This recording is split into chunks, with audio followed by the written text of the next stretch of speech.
मुसलमान क्रिश्चियन सभी मिलकर भाईचारे से जीना चाहिए। वो हमारा देश का उसूल है। ये देश किसी का नहीं है, ये देश सभी का है, देश में रहने वालों का है। बीआरएस पार्टी एक सेक्युलर पार्टी है। जब मैं जद्दोजहद चला रहा था तेलंगाना का, उन दिनों मैं कहा अल्लाह के घर में देर है लेकिन अंधेर नहीं। अल्लाह का करम हुआ, हमारे को तेलंगाना हासिल हुआ और तेलंगाना में कैसा कैसा काम किए, सभी को कैसा साथ लेके चले। गरीब हिंदू लोगों को बदकम्मा तोहफा भेजा मैंने, मुसलमान भाइयों को रमजान तोहफा भेजा। क्या अब रमजान तोहफा आया इस बार? आया? नहीं आया? क्यों नहीं आया? क्या मतलब है? क्या मतलब है इसमें? हम सभी मिलकर जीने वाले हैं।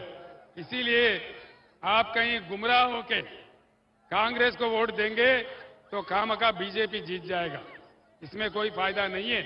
इसलिए सारे मुसलमान कौम से, बुजुर्गों से मैं गुजारिश करता हूं कि आप बीआरएस के तायीद कीजिए, बीआरएस को वोट डालिए।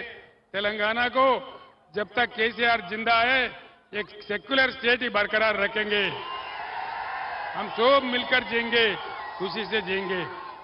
माइनॉरिटी बच्चों के लिए मैंने कितना बेहतरीन रेजिडेंशियल स्कूल खोला और बच्चे किस अंदाजे में पढ़ रहे हैं वहां पे, आप देख रहे हैं। ऐसे कई चीजों में हम सबको मिलकर अगर आगे बढ़ना है तो बिल्कुल बीआरएस पार्टी को जिताइए, इतना मैं आपसे अपील करता हूं। సోదరులారా, మీ అందరికీ నాది ఒకటే మనవి, కాంగ్రెస్ మెడలు వంచి, ఈ ప్రభుత్వం మెడలు వంచి 6 గ్యారెంటీలు అమలు చేయించాలంటే బీఆర్ఎస్ పార్టీ గెలవాలి. మన నదులు కాపాడాలంటే బీఆర్ఎస్ పార్టీ గెలవాలి. ఢిల్లీ నుంచి నిధులు రాబట్టాలంటే మన బీఆర్ఎస్ ఎంపీలు గెలవాలి. ఆనాటి నుంచి ఈనాటి దాకా కూడా బ్రహ్మాండంగా తెలంగాణ కోసం పేగులు తెగేదాకా కొట్లాడే ఒకే ఒక పార్టీ బీఆర్ఎస్ పార్టీ, బీఆర్ఎస్ కార్యకర్తలు. కాబట్టి దయచేసి విజ్ఞతతోనే ఆలోచించి మీరందరూ కూడా ముందుకు రావాలని కోరుతా ఉన్నా. జగిత్యాల, కోరుట్ల, మెట్టిపల్లి ప్రాంతాలలో బీడీ కార్మికులు చాలా ఉంటారు.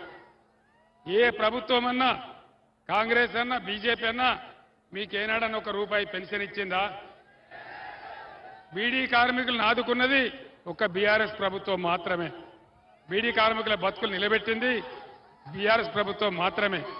ఇలా బీడీ కార్ఖానాలు మోడీ బంద్ చేయిస్తా ఉన్నాడు, ముఖ్యమంత్రి రేవంత్ రెడ్డి దాన్ని డబ్బా కొడతా ఉన్నాడు, మీ నోట్లో కూడా మట్టి కొట్టే ప్రయత్నం చేస్తా ఉన్నారు.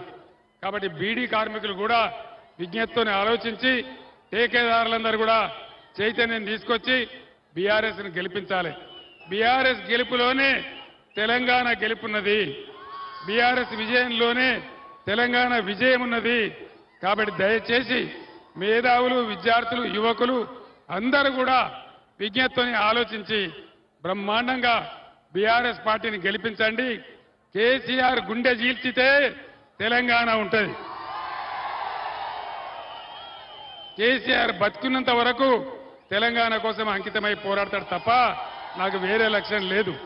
కాబట్టి మీ అందరు దయచేసి ఇక్కడ నిజామాబాద్ ఎంపీగా బాజిరెడ్డి గోవర్ధన్ గారిని, పెద్దపల్లి ఎంపీగా ఈశ్వర్ గారిని, కరీంనగర్ ఎంపీగా వినోద్ గారిని గెలిపించమని కోరుతూ నేను సెలవు తీసుకుంటా ఉన్నా. జై తెలంగాణ, జై తెలంగాణ.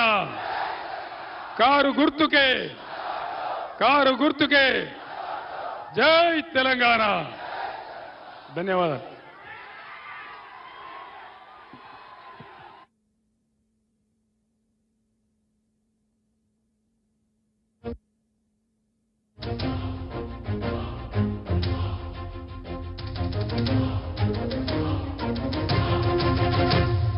అల్లాడిన పొలాలు, అడుగంటిన జలాలు, అల్లాడిన పొలాలు, అడుగంటిన జలాలు, గొల్లుమంటూ గోసరిల్లె రైతు గోస చూసినాడు. అది గది గదిగో బయలెల్లినాడుగా మన కేసీఆర్ సారు పేదోళ్ళ తోడుగా. అది గది గదిగో బయలెల్లినాడుగా మన కేసీఆర్ సారు పేదోళ్ళ తోడుగా.